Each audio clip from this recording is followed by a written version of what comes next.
kasi natapos sa panahon hindi ka handa. Sa bawat nagtatapos sa pag-ibig, lagi na isa na mas kita nasasaktan. Pero hindi ba masarap din isipin na kaya ikaw mas nasasaktan dahil ikaw mas tunay na nagmamahal? Ang galit at ang sakit, madaling lipasin ng panahon. Pero mga natutunan sa bawat pagkakataong magmahal, ang isang huwag mong hayaang bumupas. Dahil yun ang magtuturo sa'yo kung bakit habang buhay mo lilimunin. Tapos sa pag-ibig na may hindi sa puso. May panahon para sa lahat.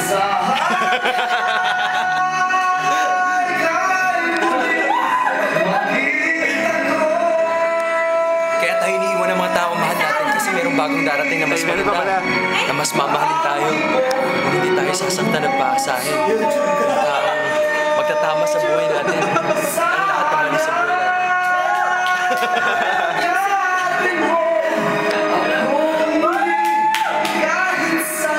Ano sinasabi mong hindi ko sa kilala? Anak ko siya! Ako nagpalaki sa kanya! Meron pa pala? Tinig ang mundo niya! Anak mo lang sa pero hindi mo sa pag-aari! At hindi na siya umikot ang mundo! At hindi titigod ka kahit wala ka pa! Ano pa? Meron pa!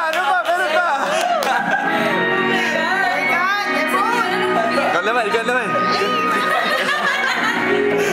Okay, ikaw naman. Wala akong masabi. Showbiz. Approve? He's a star.